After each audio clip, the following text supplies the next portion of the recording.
یکی بیگانه بود این دختر شهری بود بختا ها دختر ما اومده دیگه ما تو خودش میکنیم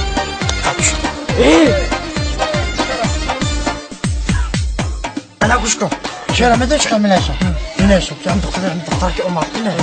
هم ده میلیشم که من آتشم دلی کبوتر سوزه برای بچه مقتی بسته در شاخه گل سنبولم بوتر سوزه برای بچه مقتی بسته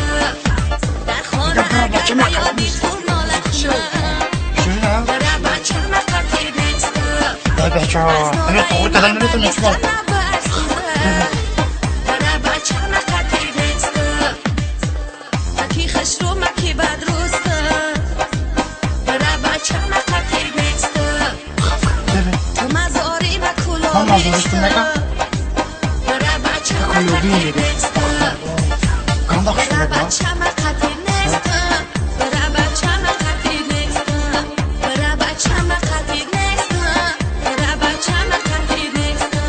السلام علیکم سوزا پاتی کار کنم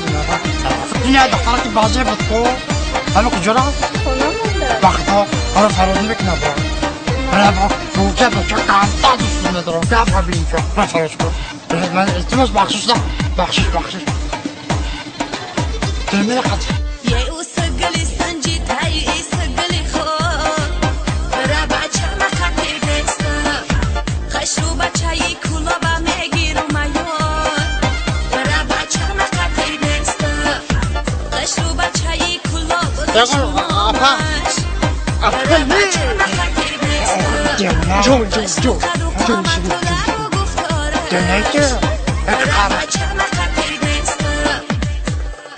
خشرو مکی بدروسته برای بچه مخاطی دسته یکم که هم خطا نیستم محافظه میخوانه با ما کش رو برای بچه مخاطی دسته برای بچه مخاطی دسته برای بچه مخاطی دسته برای بچه مخاطی دسته برای بچه مخاطی دسته برای بچه مخاطی دسته برای بچه مخاطی دسته برای بچه مخاطی دسته برای بچه مخاطی دسته